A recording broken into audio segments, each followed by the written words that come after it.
Hey listener, we're delighted you're joining us today. Today's guest is Jjo Lee, the creator of the popular Webtoon original Lost in Translation, a story set in Korea that follows the K-pop group Mayhem's rise to fame. Underneath the cover of success, not everything is as it seems, and Jjo Lee wonderfully narrates through the darker sides of the ostensibly glamorous industry. Today, we talk through her unorthodox career pivot out of pharmacy, her journey starting Lost in Translation as a hobby to eventually becoming an originals creator with hundreds of thousands of subscribers, and her unique approach to breathing life to Mayhem through cool projects such as music production and social media. We had a great time chatting with Jolie and hope you enjoy it too.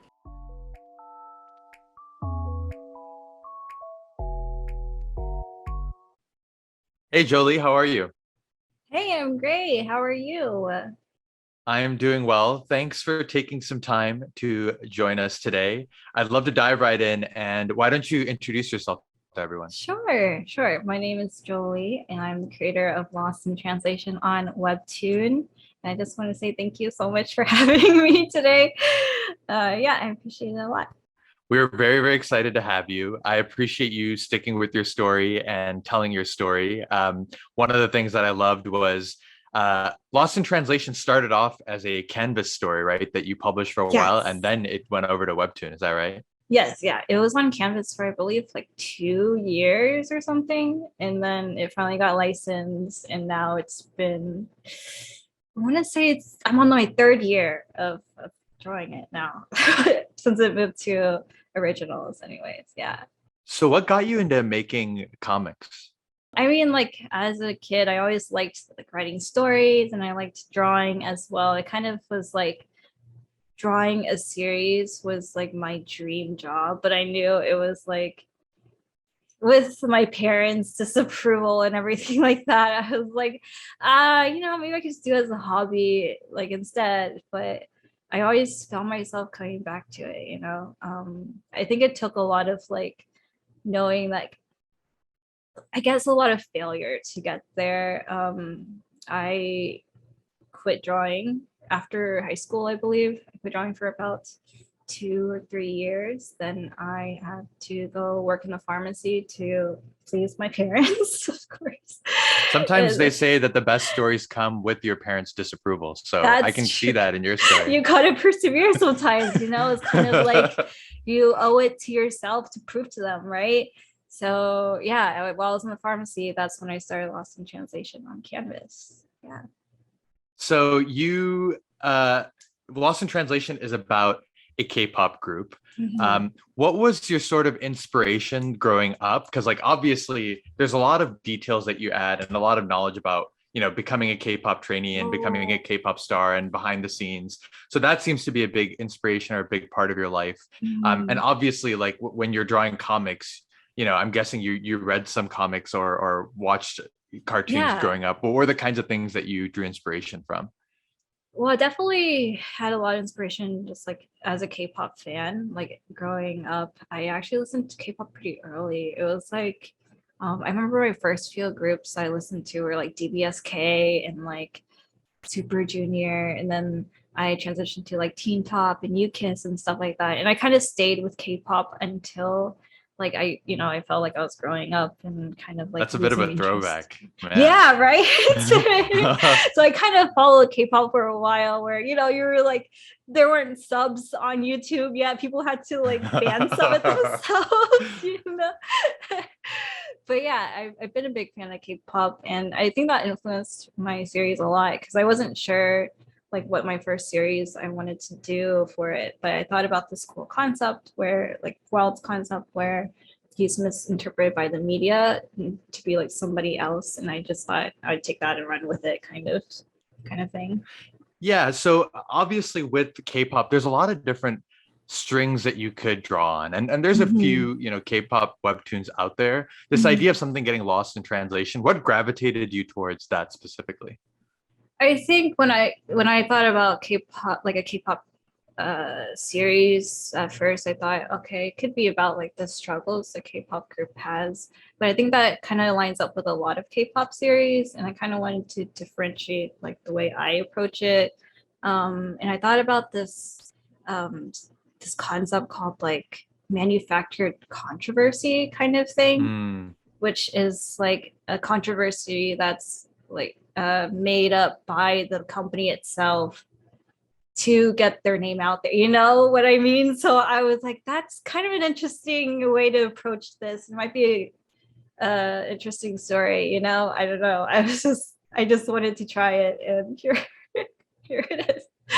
I mean, it definitely works. In terms of your art style, it's very unique, and it has, I don't know if this makes sense, like almost like a watercolory style with some of the colors that you Oh, use. really? You think so? Thank you. How did you kind of come up with that? I mean, you've been drawing for a long time, but what do you think, like what were your sources of inspiration for your art style?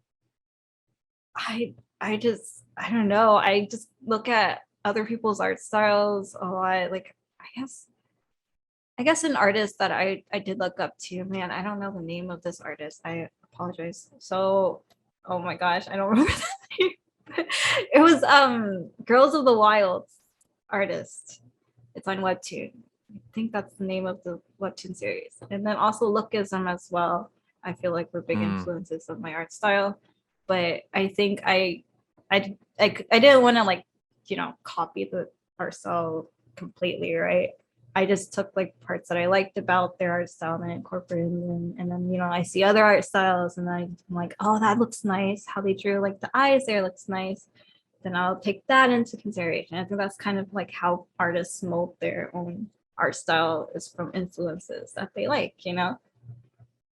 And in terms of the story for Lost in Translation, you started with this concept of like manufactured controversy. Yeah. So did you start with like the concept and a bit of the plot and then come into the characters later, or how did that work?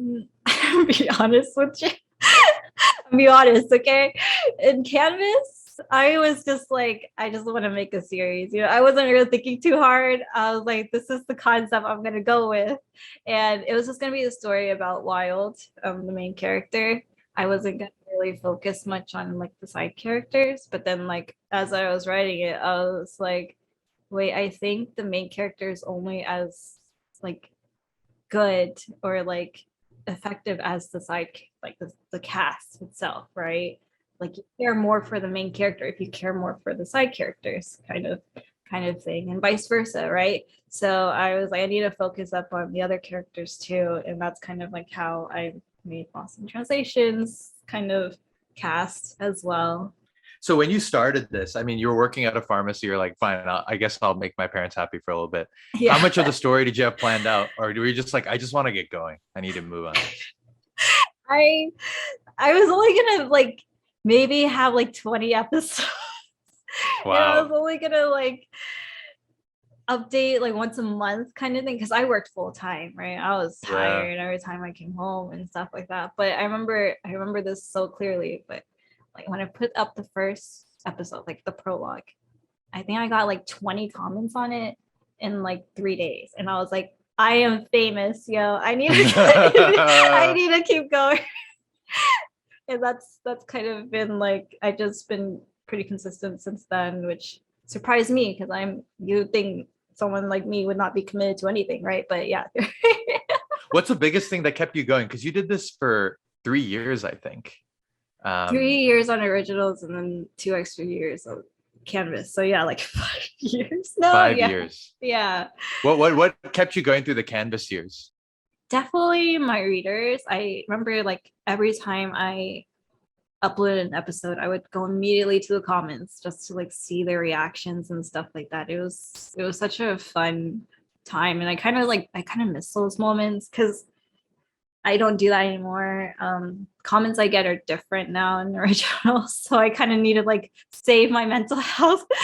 So yeah, so in Canvas it was a really beloved time of my life, and I'll never like take that for granted. It was the best. If you don't mind me asking, what were the differences between the Canvas comments and the originals ones? Canvas, the community is definitely a lot more positive. I don't know if it's like different like readership. I feel like a lot of like some originals readers don't really know that there's Canvas, because back then it was pretty separated. Now it's kind of molded together a little bit.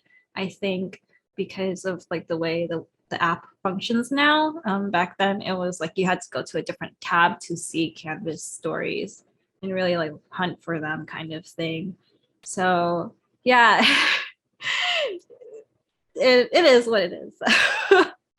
So you mentioned in another interview that Oh, each of these characters embodies, yeah, we're pulling from all over. We've done our whoa! research, How much research clearly. did y'all do? Whoa, whoa, I'll whoa, give our producer Jacob a bit of credit here as well. He does a lot of research as Oh well. my gosh! Uh, Thank you, Jacob. uh, and you said that each of the characters like embodies a small part of you. Mhm. How did that work in terms of your creative process, and what were the parts of your story that you wanted to tell?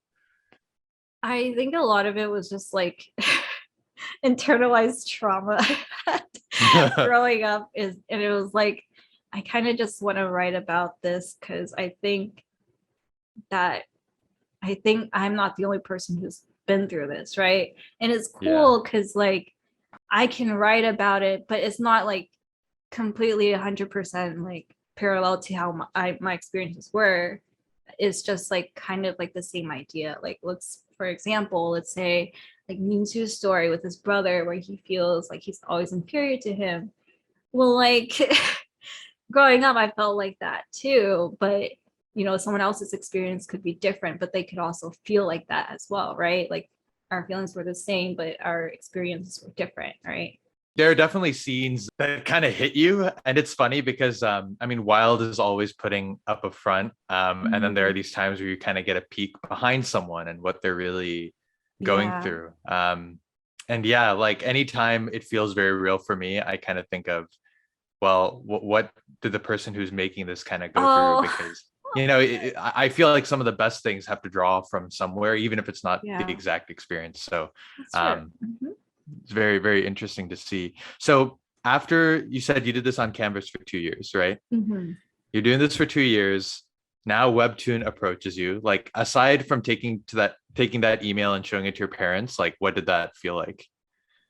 Well, my process was kind of different. They didn't approach me to have it like transferred, I guess Yeah. you could say. It was more like, do you want to pitch the idea to the team, series to the team? And I was like, sure, but you have to change like the beginning episode, they said. So then I changed that. And I waited. It was kind of a crazy story because the day I was gonna get the answer on whether it was gonna move to originals or not, it was also the day right before I was gonna fly out to Korea to see my Oh sister. So my I was either gonna gosh. see her crying or I was gonna be like, "Yay, I made it!" Jeez. But the good thing I made it, but like What do you think they went for in your story? What do you think really caught their eye? I have no idea. I really don't. I keep thinking about it. I'm like, I feel like I do a lot of things okay. I don't think I do like anything exceptionally well. I think I just do them well enough, I guess. I'm gonna challenge you on that because I think you Oh, probably have a few superpowers oh, that what? maybe you're aware of, maybe you're not aware of. But what do you think is like your favorite quality about yourself as a creator that you're like, you know what? Like I'm pretty proud of the way that I do this. Uh, okay. Okay, we're gonna do this. Okay. Yeah, we're Okay, doing we're it. gonna do this right now. Okay, okay, okay. I okay. I think the interactive experience that you guys have mentioned with Mayhem having songs and stuff, I think I'm very proud of that. But it's not really like a just me thing, it's a me thing that like I had to reach out to people kind of thing Yeah. to help me with. So I can't really say that's like entirely me, but I am glad that I took that step, even though I didn't have to. So how did you begin that? Because I think there's a few things I want to touch on. Oh, The okay. first is there are two songs, at least I saw two, Mhm. that Mayhem does, which is super cool. I think one of them was a trailer for Webtoon as well. Uh, Mhm. you have Instagram accounts for Mayhem and Twitter accounts for like each of the band members. So like what was kind of going through your head when you're like, I wanna bring this to life in a different way.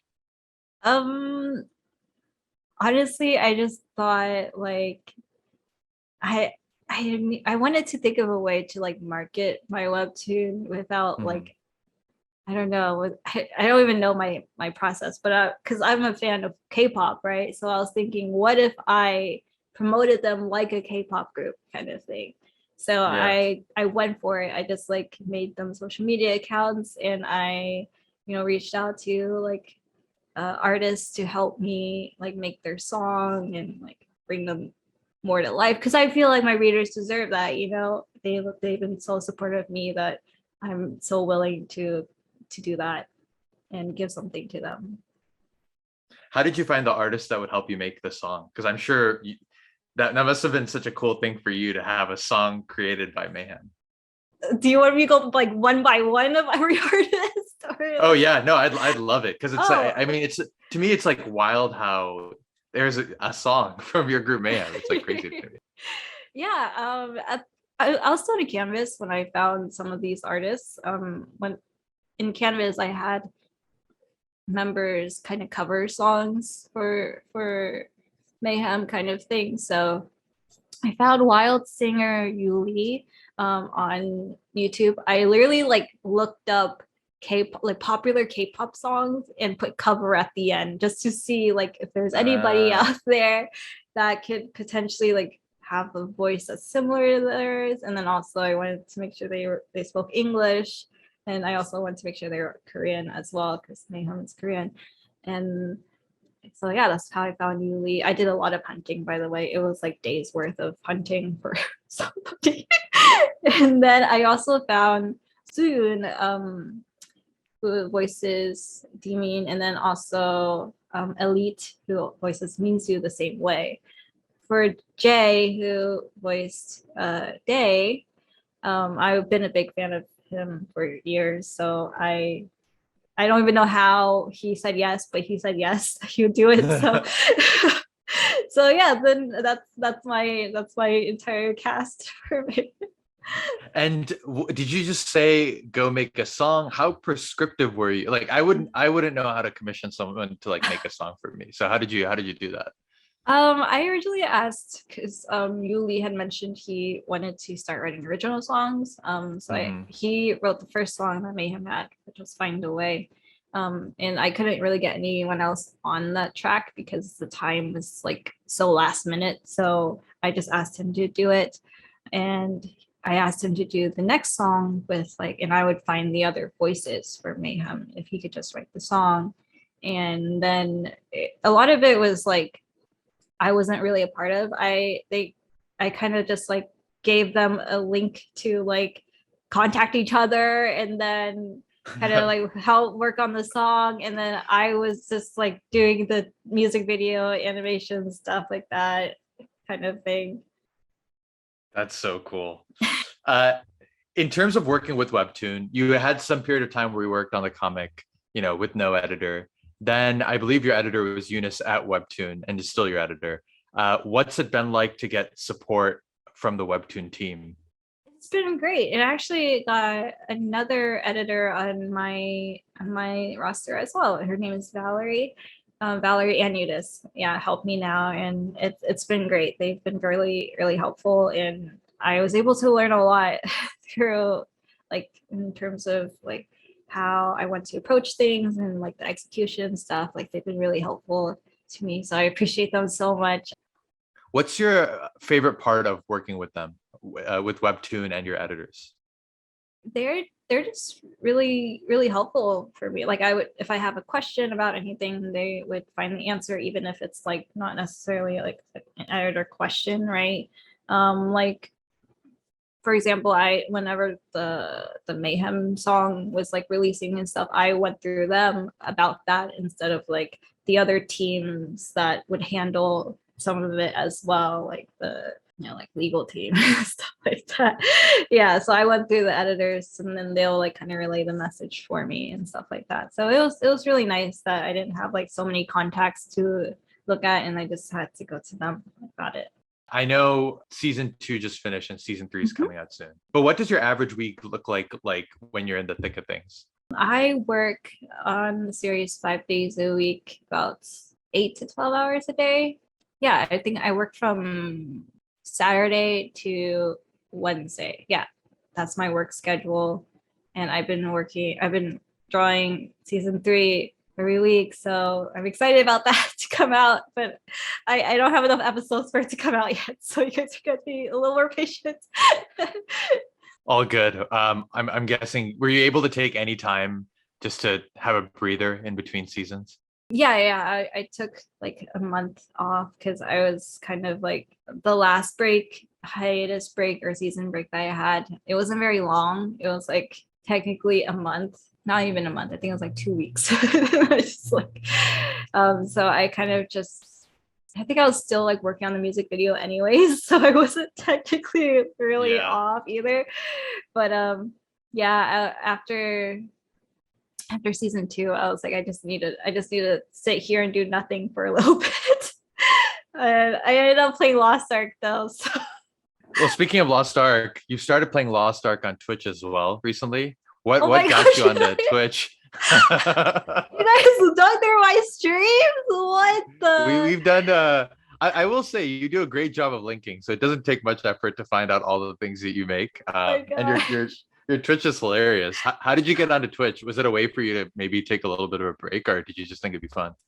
I just wanted to like connect with my readers a little bit more, kind of thing. And because since I transitioned to originals, I don't read the comments much anymore. So I feel like Twitch has been like a way to make up for that. And I'm able to still like talk to them, even though like, I'm not reading comments anymore, but I can still like talk to chat and stuff like that. And it's been really nice. On a more personal note, you mentioned some of the adversity that you had to go through to get here. It started with just putting your work out there on canvas and getting readers. Then it's a pitch to Webtoon to say, hey, I think I could be an original artist. Now you're an originals artist that is one season away from completing your first originals work, which is a huge achievement. Just congrats. I hope you feel good about it. I'm scared, but what goes through your mind as you think about your journey with Mayhem, with Lost in Translation over the past 5 years? Oh man, I think about this a lot too. And like at the end of the day, I know I'm gonna be like happy because I was able to like make something, I guess, for myself. But I know I'm gonna miss it because it's like it's been such a big part of my life, and it's changed a lot of my life actually, because I didn't expect to be here, but here I am. And yeah, I'm definitely gonna miss drawing Mayhem and writing their story. But I know that every story has an ending, and I just hope it's like it's the proper one, and I hope it can like what I want people to take away from it is that I want like in a few years for someone who's read the story to look back and be like, you remember that K-pop story on Webtoon? Like, do and just think of it fondly, or like, take away like maybe like a quote or something, or like something they remember about it. Like that would be so cool. Cause I think about that with stories I liked, right? Where I'm like for example, in Naruto. Let's do it. No, we haven't had a Naruto reference on this. Naruto spoilers if you guys haven't watched Naruto. When Haku died next to Zabuza, I was like, this messed me up. Okay, this messed me up. And so, when I think about that, I'm like, I really hope that my story can, have that kind of thing where, someone thinks back on it like that messed me up, but it was a great story, like. I'm not gonna spoil your comic. You have a few scenes that are like burned into my eyes. I'm like, oh my God. I was like, where did this come from? Like sitting on my couch having a great time, and then bam, you hit me. So you have done that to me as well. So credit to you. Thank you so much. Thank you. I want to talk about your future a little bit, but before we do that, I want to take a detour and talk about your own social. So you joked about how you were famous for getting 20 comments on your first episode. Here you have, on your Twitter and your Instagram, you have over 100,000 followers. Did you expect to get such a big following? Why do you think you've kind of blown up like this? I don't even know. I did not expect any of this, but it's been a journey, and I've been so grateful to like all my readers because they they really are something else. You guys have you guys seen them in action? There was one time Webtoon made a post being like, "What's your favorite K-pop group?" And like it was like different like characters from different like series that they put together for each quote unquote K-pop group. And my readers were like, "Where's May?" I was still in Canvas at the time, you know? Yeah, I was like, "You guys are crazy. Why would you do this?" But they were oh my gosh, they were so committed. I think about that to this day because it was like it was insane, but I love them for that. You have some really passionate fans. Another thing that caught my eye about your social media, a lot of artists, chose to post illustrations of characters and they kind of leave it at that because of the distance that they sometimes want with their reader. You're not afraid to put yourself out there as well. What made you kind of feel comfortable doing that, and how have you thought about that, given that other artists, have a different approach? Mm, I I don't really think about that, to be honest. You just I like, just I just like having fun with my readers. I think it's great, it makes my day, especially because like I owe them so much and I feel like the least I could do is like reply or talk to them, like just joke around with them. It's been great. another thing that has changed for you is you've been now able to do this full time. Like you said, you're working Yes. 8 to 12 hours a day on this. Mhm. What has that been like for you to go from, doing kind of moonlighting your comic to doing it full time? I am again so grateful that I can do this. It's been a trip for sure because I still had to go through the phase of like convincing my mom to let me do this. And she's like, "You still need to keep your license for pharmacy though," like it was kind of like, okay. Um, but yeah, since it's been a few years, I think my mom's been more like open about like just letting me do my thing. And she's just like happy that I can, stay home and be able to work and not, since COVID happened, she was really happy about it because she didn't want me working in pharmacy anymore since then. But I'm like, I don't think it should take a pandemic for you to be okay with this, but okay, I'll take what I can get, I guess. But yeah, I know I'm very fortunate to be in my position, and I never thought I would be here either. So yeah. So you have one season left. Mhm. But after that, what do you see for yourself in the future? What do you want to do? I definitely want to start another series. I hope you guys would read that if I do.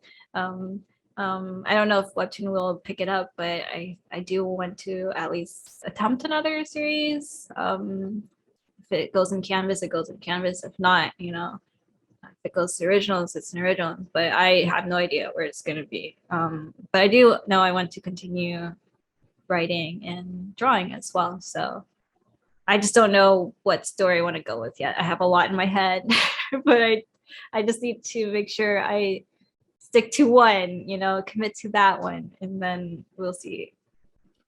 Do you think you want to stay in the K-pop world, or do you want to try something a bit more, different or opposite of what you've tried? I'm not sure yet. I want to like weigh my options, but I like right now I'm more like I'm leaning towards more on like keeping the Lost in Translation universe kind of Hmm. afloat. But if not, I'll always come back to it later. It'll be fine either way. I think. And what do you think is in store for the future of the webtoon and webcomic just universe? It's changed so much in the 5 years that you've been Mhm. doing this. But what do you think the future holds? I think it's been going in a positive direction. I'm really happy. Like I've been on Webtoon since it was like Discover. Well, Canvas was Discover. Before that, I think it was Challenge. I was not on Webtoon since Challenge, but it was Discover at first, and I could tell there were a lot of different like differences. Um, a lot of new things they implemented since Canvas started. Discover was it was great. Like I really liked the concept of Discover, but I think they had differentiated Discover in originals way like a lot to where creators in Discover, it was harder for them to get their work out there. Since then, they changed it to Canvas, and so now the Webtoon kind of takes over and like promotes the new like the Canvas series themselves and puts it on the front page and stuff to help Canvas creators, which I think is a great idea. And I'm really glad that they started doing that. Though I think it's still harder because the industry is a little saturated in Canvas. So I think it's a little harder for like newer people to go in and like get a following unless like their work is featured like on the front page or like the front part of the app. So I don't know how it's like anymore. That's just when I was in Canvas that happened. They might have found a way to fix that by now. I don't know. I'm not in Canvas anymore, so I can't tell you. But yeah, I hope Webtoon just like keeps finding ways to like help every Canvas creator and featured ones as well. So what advice would you give to someone that's starting on Canvas today that might want to become an originals writer? Honestly, just trust yourself. I think a lot of when I see people who are thinking about starting Webtoon, they're always just thinking about it. They never really really go for it. And I know that's the hardest step. Okay, I've been there, I know. But I think, you just got to trust yourself and like, no, yeah, maybe my art style isn't the best art style right now, but you know what? It's like tomorrow you're gonna think the same way. The next day you're gonna think the same way, right? You're always gonna say, I don't think my art style is good enough yet, but it's never gonna be good enough yet unless you go. I definitely, you could see improvement in like Webtoon artists' work. I think my first episode versus my episode like the ending of season 2 definitely look very different. So it's okay if you think my art style is not good enough yet, but it is, and you're not gonna be able to like ever be happy with I guess this is like a really awkward way to word this, but it's like I know how it feels when you don't feel like your art style is good enough to post your first episode on.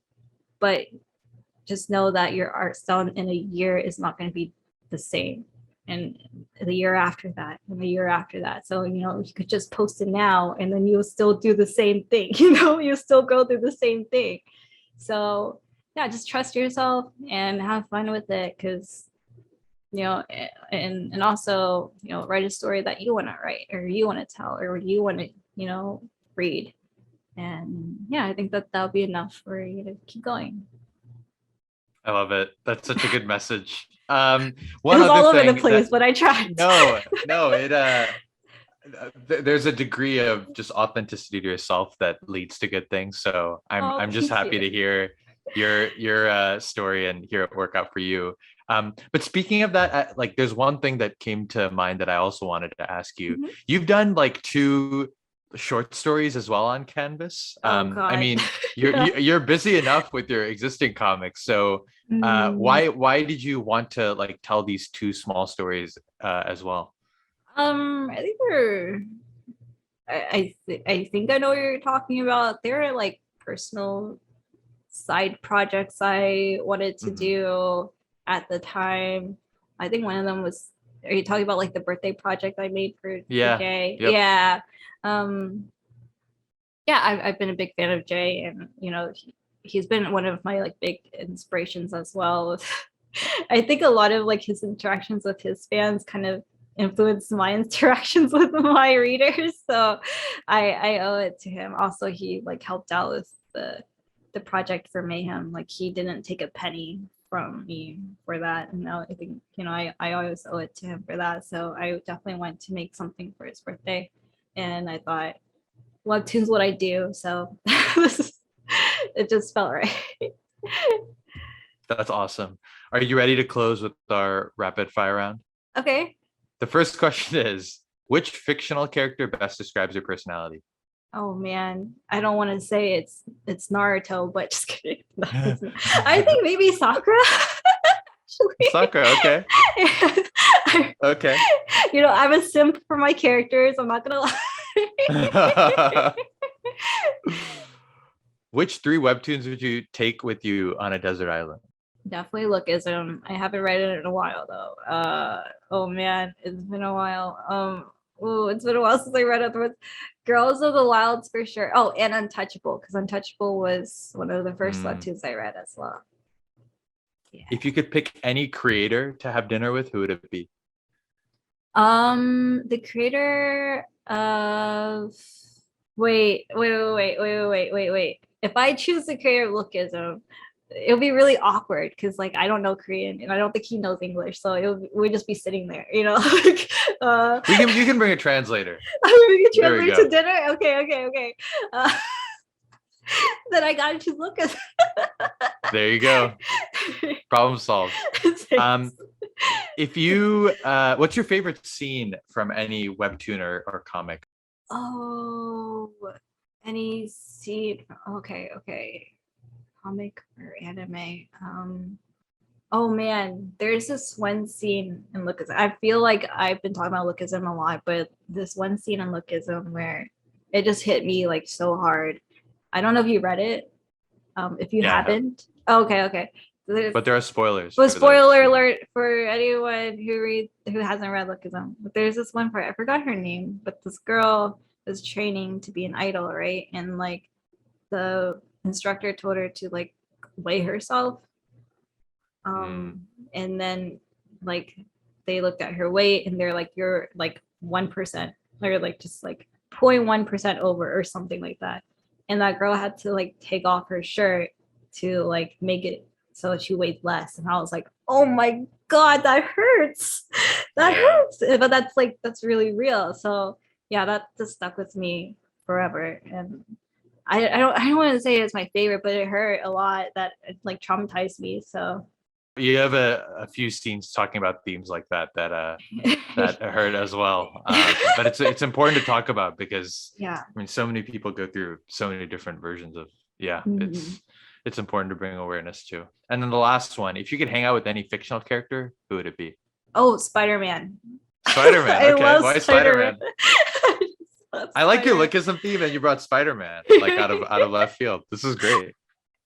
Yeah, I don't know. I love Spider-Man a lot. I like his, what he does for people and what he stands for. So definitely Spider-Man. I love it. So you don't want Peter Parker. You want like Spider-Man in the suit hanging out with you. Because he's more confident as Spider-Man, like I'll take. I mean, I won't be picky, but like I'll take Spider-Man. But if I get Peter, I'm fine with Peter too. That's great.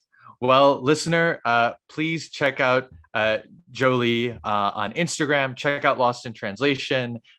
Check her out on Twitter as well. And please read Lost in Translation. The last season will be coming out soon. And Jolie, thank you so much for taking a bit of time to chat with us today. Thank you so much for having me. Thank you for joining us today. If you have any feedback or want to be featured as our next guest, please write to us at pixelsandpanelspod@gmail.com. If you enjoyed the show, don't forget to subscribe, like, or give us a 5-star rating. See you all next week.